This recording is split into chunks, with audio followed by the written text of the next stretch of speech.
Nah, yang paling banyak salahnya dan itu tentu saja eh, apa namanya itu titik kesalahannya paling banyak adalah ayat terakhir yang paling panjang ya. Jadi ayat terakhir inilah yang biasanya itu kesalahannya paling banyak gitu ya. Tapi kalau soal kesalahan Pak ya, ini perlu kita cermati. Bahkan yang mudah saja, misalnya kalimat basmalah, ternyata itu banyak yang melakukan kesalahan yang tidak sengaja. Nih saya contohkan ya. Pernah nggak kita mendengar orang baca basmalah ini karena mungkin cepatnya atau karena lagunya. Bibirnya belum mengatup, dia kemudian sudah mengucapkan begini nih. Ya, bibirnya belum mengatup nih. Nah, segini nih. Bismillah, Bismillah. Itu hilang huruf ba-nya. Karena huruf ba itu harus bibirnya mengatup. Bismi, bismi. Bismillah. Bismillah itu ya sinnya yang bunyi itu. Nah itu kadangkala coba perhatikan, itu tidak sedikit yang baca itu adalah suaranya merdu. Nah kalau dalam konteks membaca Al-Quran, ya begitu satu huruf, apalagi ini hurufnya ini menentukan nilainya ya, itu fatal langsung. Nah jadi apa namanya, itu adalah sebuah kesalahan. Kalau itu malah jatuhnya kesalahan mayor atau lahnul jari. Nah ada lagi kesalahan yang sepele. Contohnya begini nih, ya kalimat hamdalah. Alham, alham, qalqalah. Alham dia baca bukan alham, tapi alham. Bahkan ada itu ya semua dikolkolahkan. Alhamdulillah. Semua mantul-mantul tuh ya. Nah, itu terus terang saya juga dulunya nggak pernah membayangkan, kan itu dicatat tuh. Oh ini ada juga kesalahan yang begini, gitu ya.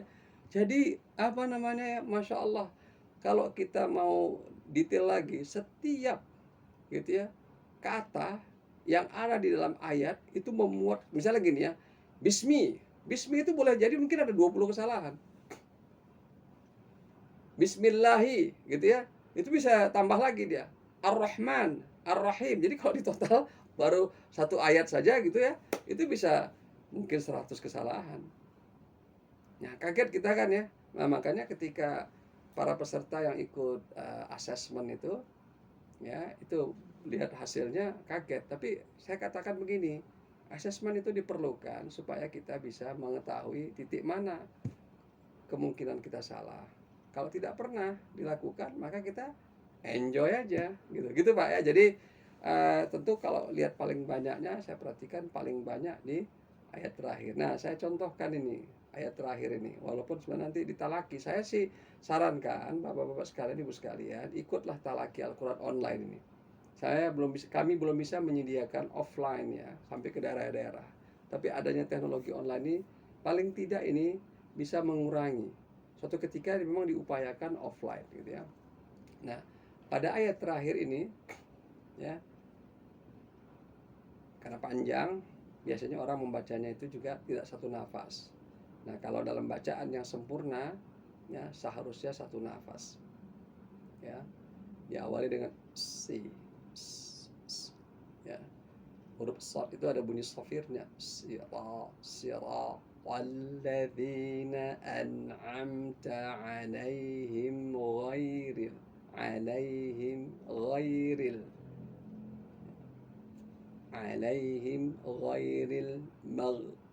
maghdubi alaihim. Ada huruf dad yang aneh ini huruf ini ya. Maghdubi alaihim waladdallin.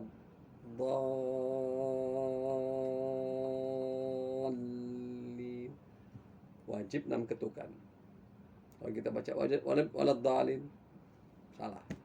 Walaupun itu bukan kesalahan mayor gitu ya. Tapi mungkin 100% pembaca Al-Fatihah, saya katakan bisa di atas 90% yang membacanya itu tidak sempurna di situ.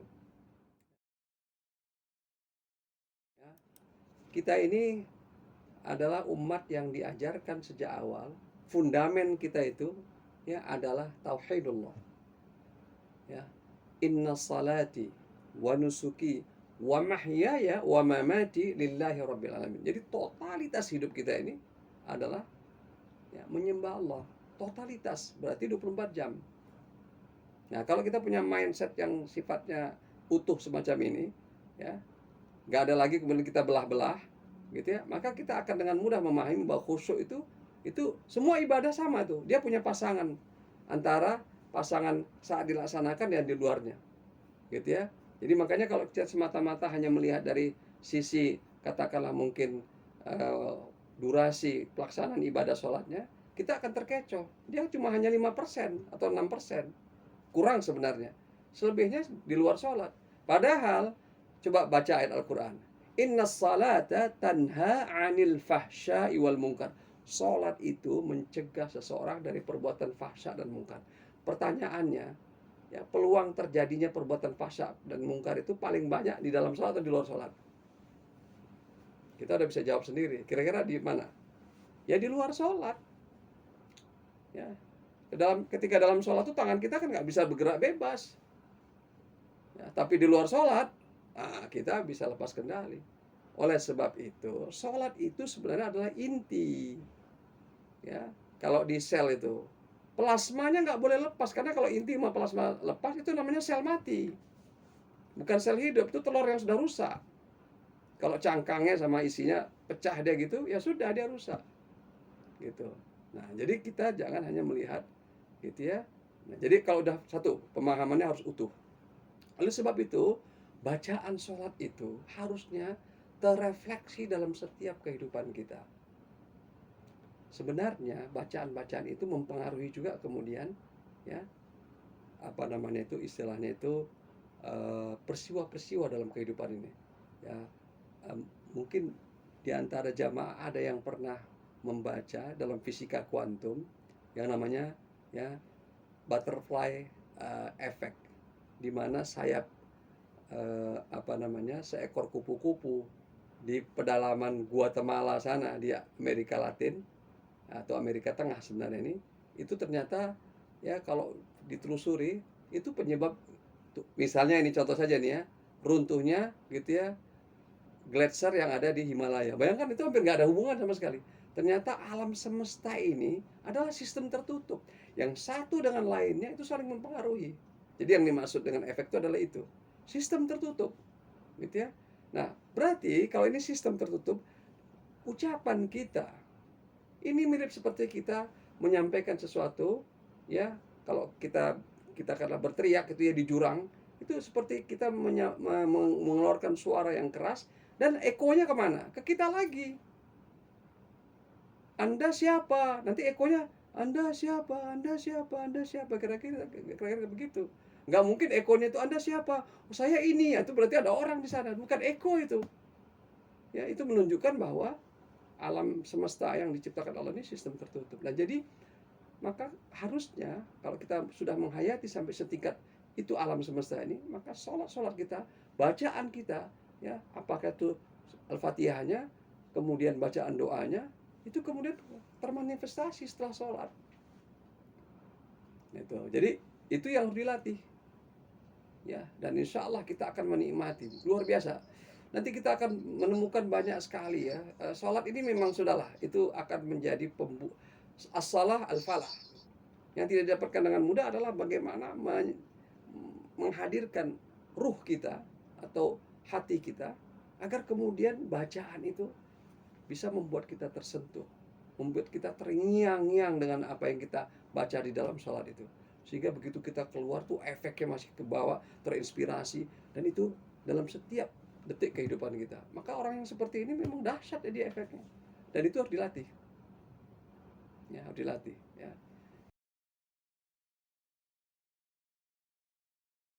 Al-Fatihah Center, solusi mudah membaca Al-Fatihah dengan standar tartil, itqan, bersanad, dan bersertifikat. Ya, jadi memang buku yang saya tulis ini adalah bagian dari upaya untuk mensosialisasikan dakwah Al-Fatihah Center atau sebenarnya secara umum dakwah Al-Quran, dan kami fokus kepada ya perbaikan ya bacaan suratul Fatihah.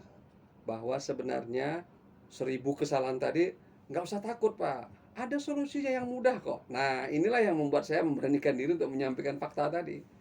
Fakta tadi boleh 1000, kalau bahasa saya begini ya, optimistik. Kalau kita orang yang selalu optimistik, dan ini adalah semangat Quran, ya, jadi positif mindset namanya. Masalah itu boleh 1000, tapi solusi 1.000.000. Jadi masalah itu terlalu kecil dibandingkan solusi, sehingga akhirnya kita tetap ya optimistik. Kenapa? Karena kan kata kuncinya di solusi, bukan di masalah.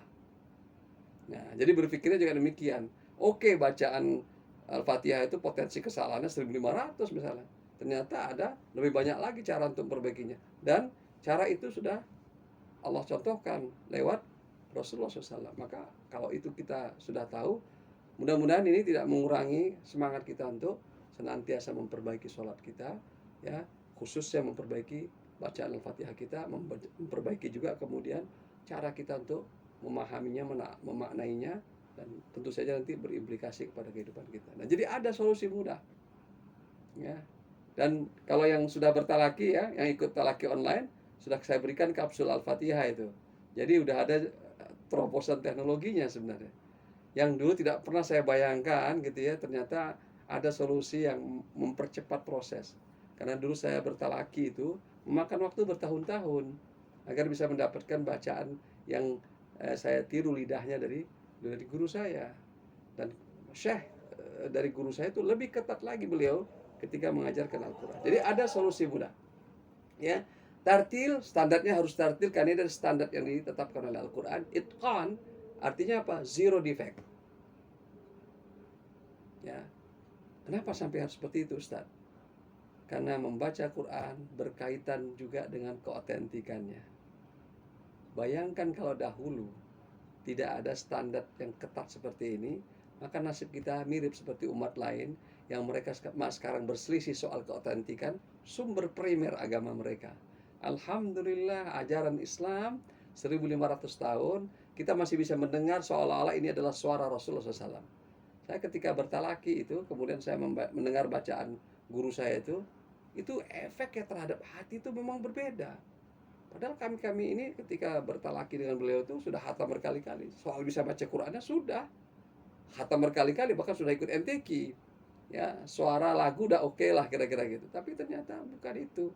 Tapi dia harus dengan standar yang ditetapkan Allah lewat contoh Rasulullah SAW. Gitu ya. Jadi Masya Allah, ini memang keren abis ya. Jadi sesuatu yang memang perlu kita sosialisasikan. Jadi ada solusi mudahnya gitu ya. Maka marilah kita memperkenalkan kepada umat ya, agar mereka, dulu saya nggak berani ini ya, termasuk di masjid saya itu saya juga dulu hati-hati sekali gitu ya, karena kalau itu saya sampaikan nanti nggak ada solusinya, itu nanti jadi akan menimbulkan kegalauan, kekacauan ya gitu ya. Tapi sekarang sudah ada solusinya, alhamdulillah ya. Saya lanjutkan lagi. Nah, ini sudahlah, nanti kalau saya baca detail nanti jadi ini ya. Tapi intinya adalah hukum membaca Al-Quran dengan benar, tartil itu sepakat para ulama fardu ain. Ya. Al-ilmu bihi wa ma'rifatu ahkamihi fardun kifayatu. Jadi kalau mengetahui ilmunya, hukum-hukumnya, teorinya itu fardu kifayah. Tapi membacanya dengan benar, wal amalu bihi fi qiraatil Quran fardun ainun ala kulli man yaqra al-Quran walahu dalil minal kitab was sunnah wal ijma'. Ya. Jadi seperti itulah ya pendapat para ulama, dan itu di semua kitab sama kurang lebih. Ya. Bahkan disebutkan dengan istilah fardun ain, bukan wajib ain. Istilah fardu dengan wajib itu sedikit berbeda. Itu menunjukkan tidak ada dissenting opinion. Gitu ya. Begitu kira-kira pendapat para ulama soal penggunaan kata fardu. Gitu ya. Nah, jadi artinya begini, kalau Allah menetapkan satu kewajiban, pastilah Allah kemudian juga menyiapkan jalannya. Karena di dalam Al-Quran ada ayat yang berbunyi, A'udzubillahi minasyaitonirrajim, walaqad yassarnal Qur'ana lidzikr fahal mim muddakir. Kami mudahkan Al-Quran ini untuk diingat, dipelajari, diambil pelajarannya. Maka siapa yang mau mengambil pelajaran? Jadi itu jadi pertanyaan, siapa? Ini artinya apa? Tantangannya terpulang kepada kita. Jamaah yang berkenan untuk berwakaf, silahkan hubungi admin. Dan kalau ada yang belum mendapatkan buku dan ingin gratis juga boleh menghubungi admin, karena kami juga menyediakan buku yang memang sudah diwakafkan, ya kami akan kirimkan.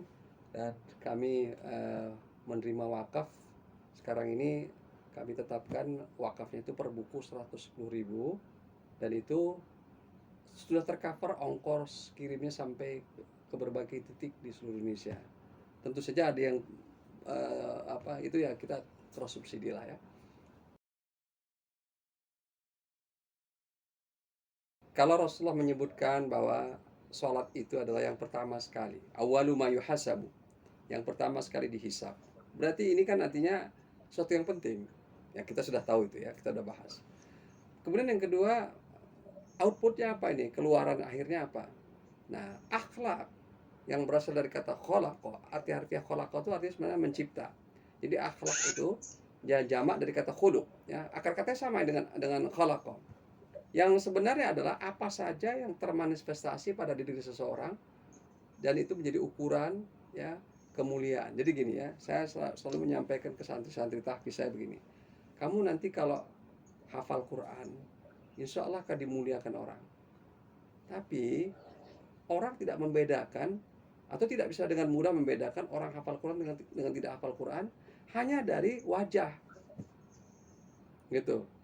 Karena kening kita tuh nggak kemudian kelihatan ada misalnya tanda di sini 29 juz, 20 juz, nggak ada. Saya bilang sama semua. Ya, yang nggak sholat juga keningnya kurang lebih sama, gitu lah kira-kira gitu ya. Gitu ya. Nah kalau gitu apa yang menjadi penandanya yang paling mudah? Akhlak kita, ya, ekspresi kita.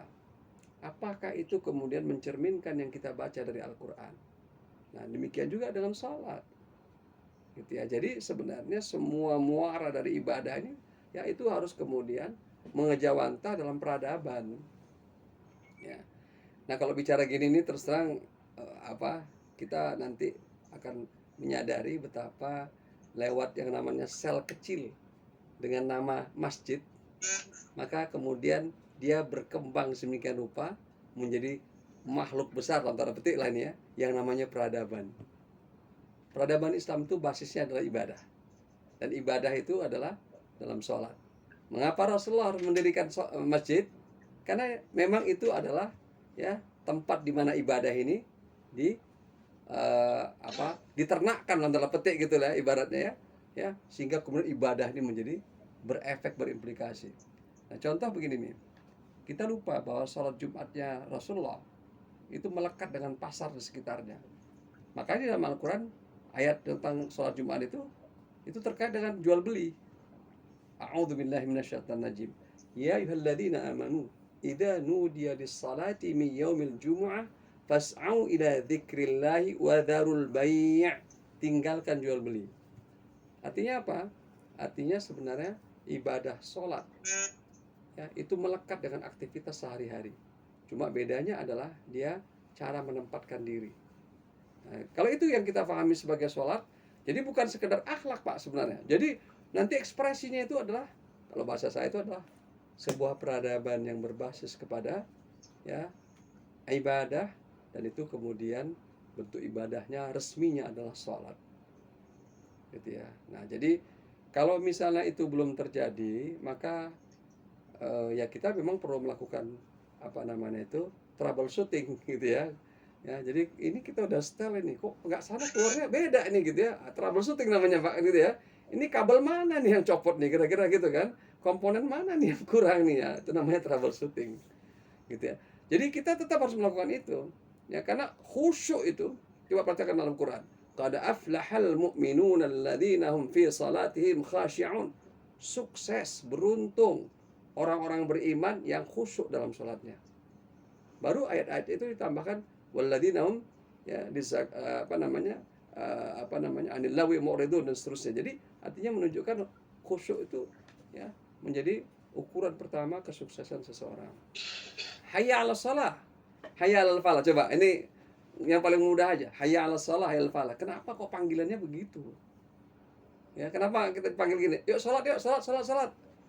Kenapa? Ya sholat aja, ini kewajiban. Enggak, itu redaksinya, ayo sholat, ayo sukses. Siapa yang mau sukses? Saya, Pak. Ayo sholat. Kira-kira begitu kan. Tapi begitu kita pulang dari masjid, kok nggak sukses-sukses juga nih saya, gitu ya. Ya. Nah itu kan pertanyaan buat diri kita. Lah kenapa nggak sukses? Berarti ada yang salah tuh. Panggilan sholatnya kenapa itu? Nah ini tanggung jawab dakwah kita. Saya sih nggak mau mencari-cari kesalahan atau blaming, tapi lebih kepada diri saya sendiri, gitu ya. Apa kurang saya ya, gitu ya. Kenapa kok sampai begini ibadah sholat itu efeknya masih belum terasa ya, gitu Pak Jody, gitu ya. Jadi sudah bisa dikatakan ya, secara umum muara akhirnya itu bukan hanya akhlak yang untuk pribadi ya. Kalau akhlak itu kan kesannya kayak pribadi kita aja, peradaban ya, itu kemudian berimbas kepada ya, bukan hanya ya diri, tapi masyarakat dan alam semesta ini ya. Luar biasa, Masya Allah.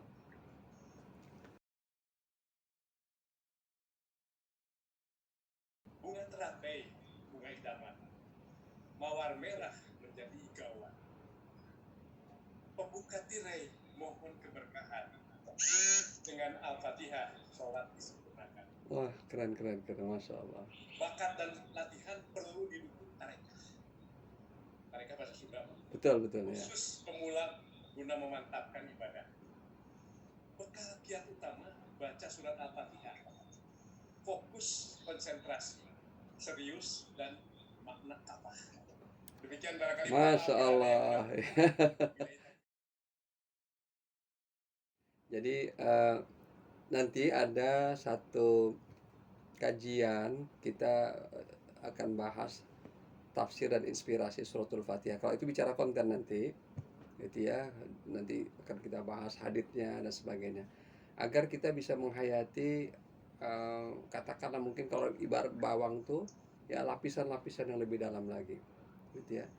Begitu nanti kita mulai membaca basmalah, itu in touch langsung, gitu, engage dia, langsung melekat, langsung terkoneksi, gitu ya. Ya, karena itu adalah sebuah kesempatan yang langka kita bisa berkomunikasi dengan Allah Subhanahu wa taala, gitu. Nah, sebenarnya dalam kehidupan sehari-hari hal-hal seperti ini kita bisa ambil pelajaran sederhana ya. Contoh begini ya, kalau di buku saya sampaikan tuh, kita ketemu teman nih di sebuah keramaian, teman lama ini, wah kita senang banget, ngobrol lah kita di tengah keramaian itu, hirup pikuk padahal, tapi anehnya telinga kita bisa fokus pada apa yang diucapkan oleh lawan bicara kita. Itu Pak Wanda, aneh kan ya. Jadi telinga kita tuh bisa zoom, gitu ya, ke lawan bicara kita, seolah-olah hiruk pikuk yang di sekitar kita itu nggak terdengar. Dan ternyata telinga kita, pendengaran kita diberi Allah kemampuan seperti itu. Kenapa? Karena kita fokus, karena kita khusyuk dalam ya berbicara, gitu.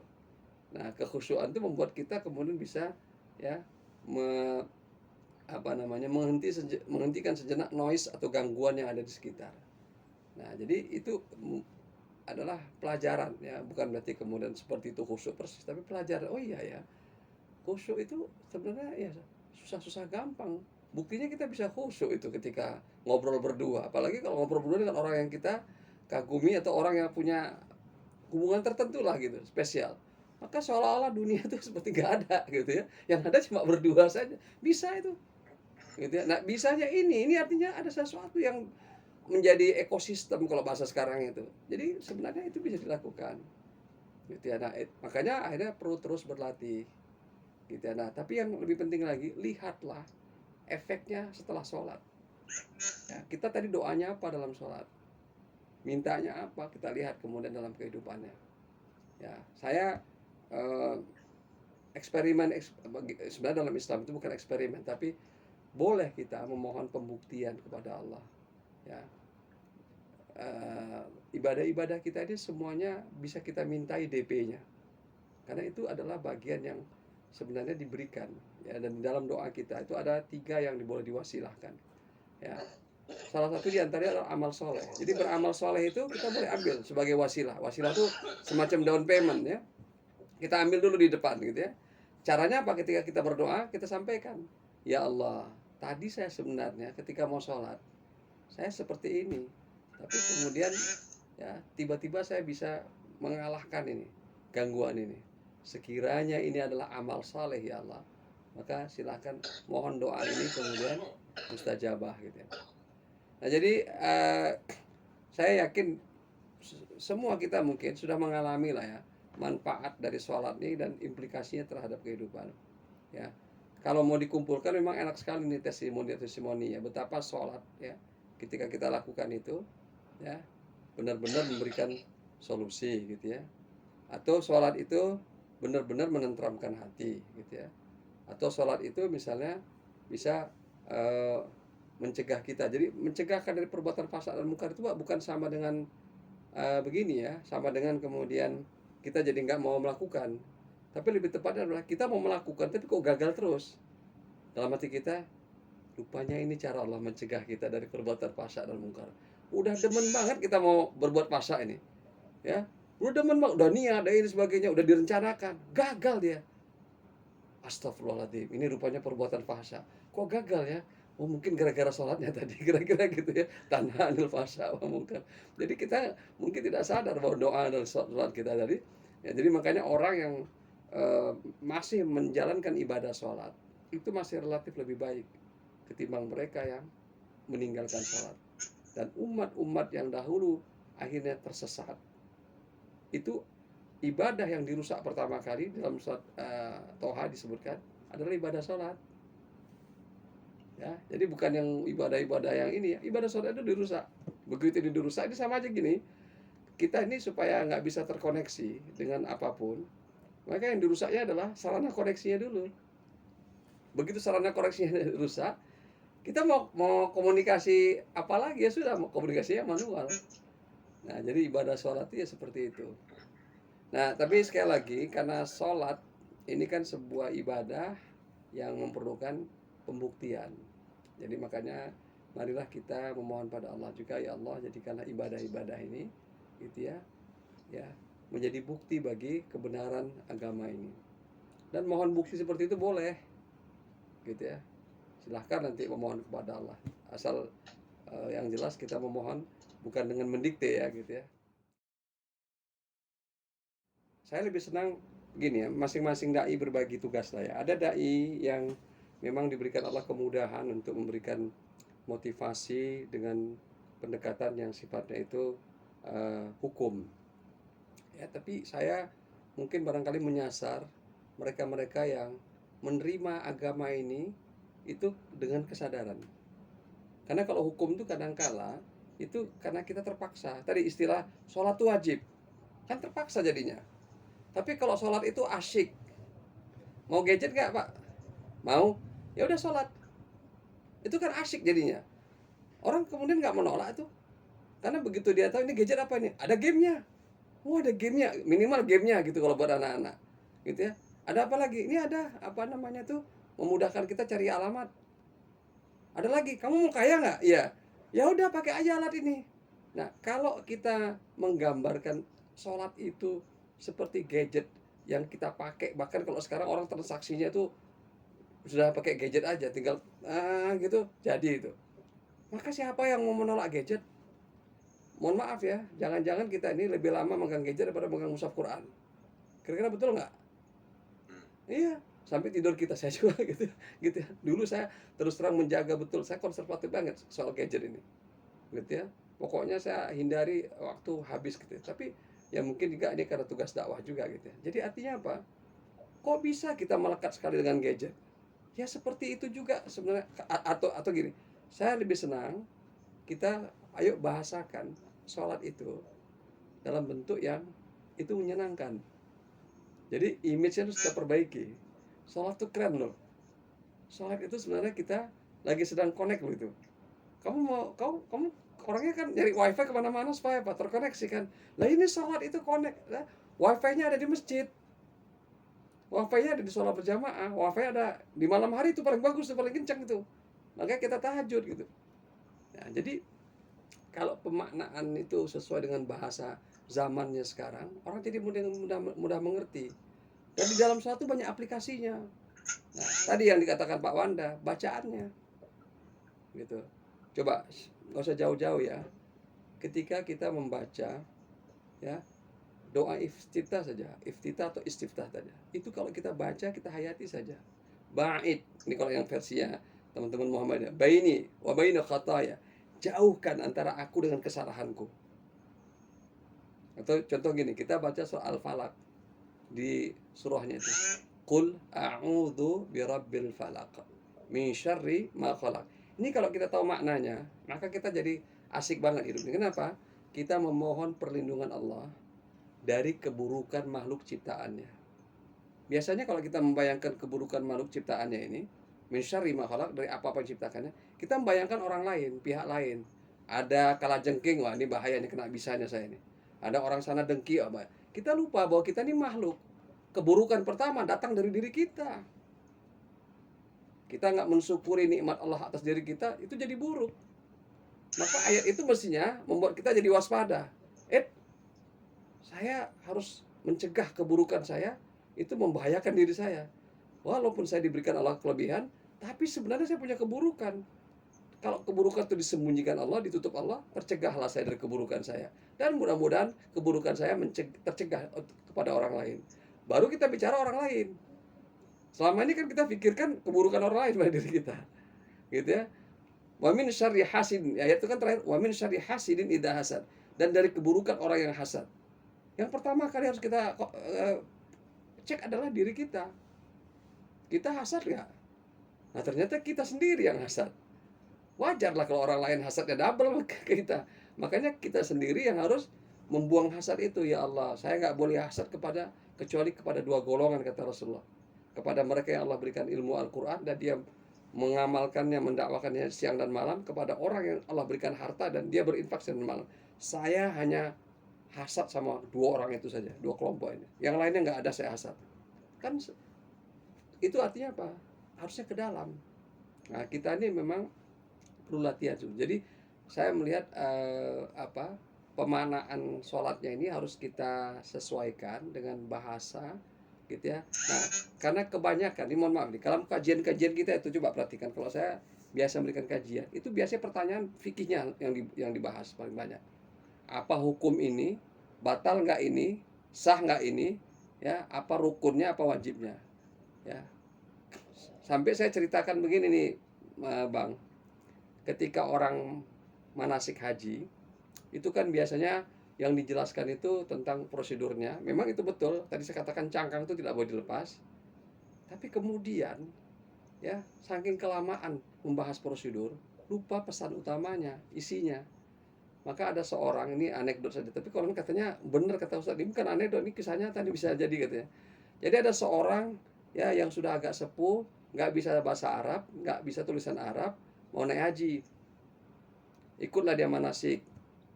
Ketika manasik itu ya diajarkan prosedurnya. Pak, nanti ingat Pak ya, ini nanti ya ini multazam namanya, dekat sini. Nanti Bapak baca doa di sini. Oh, nggih.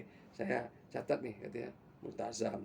Ya tahulah kalau orang sudah usia tertentu dicatat satu, hilang dua, kira-kira gitu. Tapi ya orang ini rajin. Niatnya memang sungguh-sungguh. Ya, maka sesuai dengan apa yang tadi dia pelajari di manasik haji, maka dia lakukanlah kemudian ya prosedur itu bersama rombongan. Biasa kalau di kita kan biasanya orang kalau mau ke sana banyak yang nitip doa. Demikian juga beliau dititipin doa. Dan itu dicatat dalam buku doa. Rajin. Ini mungkin seperti Pak Agus ini, jadi mencatat apa saja gitu ya. Tercatatlah di dalam buku doa. Dan kemudian orang berpesan, Pak tolong ya Pak ya, nanti doa-doa ini dibacakan di depan multazam. Dia dijanji, insya Allah.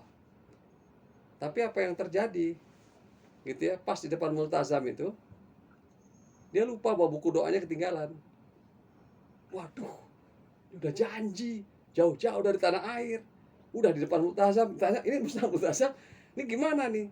Tapi rupanya orang ini, ya, karena tadi niatnya tadi itu kuat sekali, bersih, maka Allah memberikan inspirasi. Fa'alhamaha fujuraha wa taqwa.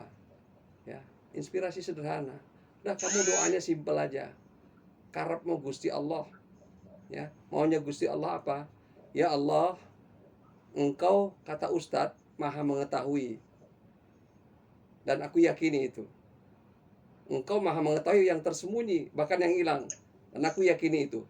Ya Allah, kabulkanlah doa-doa yang ada dalam catatan doaku, yang tak kemana hilangnya, mungkin ketinggalan. Amin ya rabbal alamin, selesai.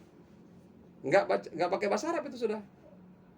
Karena substansinya langsung kemudian ditangkap. Jadi kita sering sekali terjebak dengan prosedur, substansinya lupa. Misalnya gini, merapatkan saf, tapi kemudian di luar masjid nggak tertib, sampai bahu bersentuhan bahu, tapi kemudian satu sama lain saling sikut. Nah, untuk apa kita bahu bersentuhan dengan bahu kalau kemudian kita iri satu dengan lainnya? Ya, nah itu kan berarti ada yang salah, gitu ya. Ya, apalagi misalnya yang ada dalam salat-salat kita tuh banyak sekali keanehan itu. Nah, dan kadang-kadang kita sangat strict sekali soal prosedur tadi, tapi kemudian jadi akhirnya bertengkar. Nah, padahal sebenarnya apa substansinya kita sampai strict itu? Supaya hati kita tuh jadi plong, satu sama lain merasa bersaudara. Kalau gara-gara setelah pulang dari masjid kita merasa jadi kayak ada musuh nih, makin banyak nih, makin sering saya sholat makin banyak musuh nih, ya kan berarti ada yang salah, gitu. Makanya niat dan sebagainya. Makanya dalam sholat itu kan bab niatnya, bab ininya harus di ini. Jadi saya kira pemaknaan sholat untuk masyarakat yang terbuka seperti sekarang ini, open minded, itu harus menurut hemat saya ya, tidak semata-mata dari segi aspek hukum fikihnya. Bahkan kalau menurut hemat saya, hukum-hukum fikih itu sudah tersedia, boleh dikatakan murah meriah. Tinggal unduh, maka kita langsung dapatkan. Makanya anak-anak jangan kita, kalau menurut saya ya, sebaiknya itu berikan nuansa nyamannya. Ya nak, kita sholat, kita koneksi dengan Allah nih. Tuh, ini gadget nih, keren banget nih gadgetnya. Mau minta apa kamu nih? Doa ya. Nah, nih Abi bimbing dulu nih doanya. Gini cara mintanya, karena aplikasi juga gitu. Nggak boleh sembarangan. Nah, anak membayangkan, bener juga ya, gitu ya. Dia selama ini pakai. Nah, itu akan lebih mudah. Wallahu a'lam bishawab. Terutama siar menjelaskan kepada anak-anak tadi Pak. Oh Jadi iya. tidak dari aspek wajib hukum, tapi ada yang saya sampaikan ke anak-anak, sholat itu amazing loh. Sholat Ya, itu amazing. Nanti baru dia tanya apanya lah. Nah rupanya dari situ Pak yang saya tekankan, tidak pokoknya Nabi kalau nggak dosa segala macam. Sholat itu amazing. Kalau anak-anak muda dikasih penjelasan itu apanya? Nah udah kita jelaskan Pak. Jadi nah itu saya kira ini sharing aja dari saya, jadi yang lebih touchy gitu ya. ya. Kepada anak-anak milenial seperti itu Pak, yang sekali-sekali saya sampaikan kepada anak-anak itu. Ya. Jadi emang gini Pak, ini kita memang beda produk sudah ya. Generasi kita dulu itu ayah-ayah kita, ibu-ibu kita tuh udah siapkan apa gitu ya, gitu. Sehingga kita dengan penuh ketakutan gitu ya, akhirnya menjalankan sholat. Jadi juga kita, tapi dalam hati kita kok gini ya, gitu ya, kok menderita banget ya gitu ya, gitu ya. Nah ternyata kalau menurut saya masing-masing zaman ada pendekatannya. Ada yang cocok seperti itu, tapi kalau saya lihat sekarang itu sudah tidak nyaman bagi banyak orang karena sudah terbuka, gitu ya. Dan sebenarnya dalam Islam, kalau kita baca hadis-hadis Nabi itu selalu mengutamakan yang mudah, yang ringan, yang gampang, yang affordable, sehingga orang itu happy langsung. Makanya ini juga saya anjurkan kepada teman-teman di masjid, kalau mendekati orang itu, saya bilang, jangan dengan wajah membuat orang itu langsung kemudian menderita. Dekati dia dengan menyapa, tanya apa yang bisa dibantu, gitu ya. Kenapa orang Inggris dengan mudah mengatakan what can I do for you sir? Dia nggak langsung minta dulu, tapi what can I do for you sir? What can I do? Apa yang saya bisa lakukan? Ini bahasa Islam ini, saya bilang. Begitu kita menjalankan tugas kita, gitu ya. Makanya tadi kata-kata 1000 kesalahan itu langsung saya berikan kata ada solusinya kok, supaya apa, orang nggak takut. Nah, jadi ini memang tips ya, kiat-kiat di zaman kita yang memang sudah apa namanya itu, tidak bisa kita cegah lagi yang namanya keterbukaan gitu ya, global gitu ya. Ya, dan saya optimis bahwa anak-anak kita yang cerdas-cerdas, yang sudah lahir dengan dunia digital ini, itu akan lebih cepat menangkap pesan-pesan seperti ini, gitu ya, terkoneksi, gitu ya, gadget, gitu ya. Ya, bedanya cuma di level aja, satu level yang sifatnya materi, energi.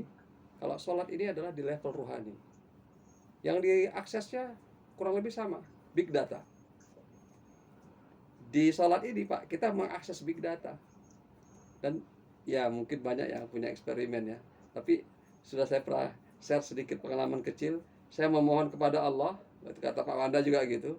Itu big datanya terakses, keluar langsung solusinya. Ya, sehingga kita kemudian bagaimana mungkin bisa seperti ini ya Allah? Kok bisa sinkron gitu? Ya. Contoh gini ya, saya baca Al-Qur'an surat Al-Mu'minun. Ini pagi-pagi Pak saya baca. Siangnya ada pertemuan, tapi saya nggak pernah merencanakan pertemuan itu untuk sesuatu yang paginya itu terjadi. Ketika saya baca ayat ini, ya Allah, saya perlu ketemu seorang ahli biologi, ini embriologi. Ini ayat kok misterius banget nih. Rasanya pingin sekali saya beli itu. Tapi di mana ya yang paling bagus? Doanya cuma gini aja, ya Allah, pertemukanlah entah dengan siapa yang kau mudahkan aku mendapatkan literaturnya. Nah gitu aja saya mohon pada Allah. Siangnya ada pertemuan. Entah kenapa itu anehnya, teman saya itu nenteng-nenteng bawa buku gini. Nenteng-nenteng bawa begini. Terus saya tanya, itu buku apa itu Mas? Embryology. Coba bayangkan itu, embryology. Ya, ini bukunya kok bagus sekali ini. Saya boleh baca, silakan. Memang ini bagus sekali katanya. Dalam hati saya tadi pagi saya sebenarnya baru minta kepada Allah ini. Ya, kok begini rupanya. Ya saya langsung ini ya merasa ya Allah gitu ya. Ini siapa yang gerakkan? Doanya pun nggak terucap bukan ya Allah enggak gitu. Cuma detakan hati aja. Siapa yang baca ini? Jin nggak bisa membaca Pak. Ingat dalam Al-Quran itu, jin itu nggak bisa membaca yang gaib. Jadi ketika Nabi Sulaiman meninggal dunia, baru mereka tahu Nabi itu meninggal dunia ketika tongkatnya dimakan rayap. Maka terjatuhlah Nabi Sulaiman dari singgasananya. Baru tahu mereka bahwa Nabi Sulaiman alaihissalam telah meninggal dunia. Artinya jin tidak bisa mengetahui yang gaib. Itu hanya Allah yang tahu. Kita nggak pernah mengucapkan, dia kemudian. Ada lagi kejadian gini Pak ya. Saya sebenarnya ingin menyampaikan satu hajat kepada seseorang, gitu ya. Jauh-jauh saya ketemu, tapi kemudian saya cegah hati saya, nggak usah lah, gitu ya. Karena apa namanya itu, mungkin belum waktunya, gitu ya. Jadi saya ketika bertemu ngobrol yang lain, bisa terjadi begini ya. Dia yang memulai, dan dia yang menyodorkan. Nggak pakai HP saya Pak itu. HP-nya tuh ya Allah. Kok bisa begini? Dan dia kemudian juga hanya mengatakan, kok saya bisa terpikir begini ya? Dan terkoneksi, selesai. Allah selesaikan urusan itu. Ya, menakjubkan. Kalau itu memang mekanisme gaib yang ada intervensi jin, orang nggak terucapkan, bagaimana bisa ditap? Alangkah ajaibnya ibadah sholat itu ya.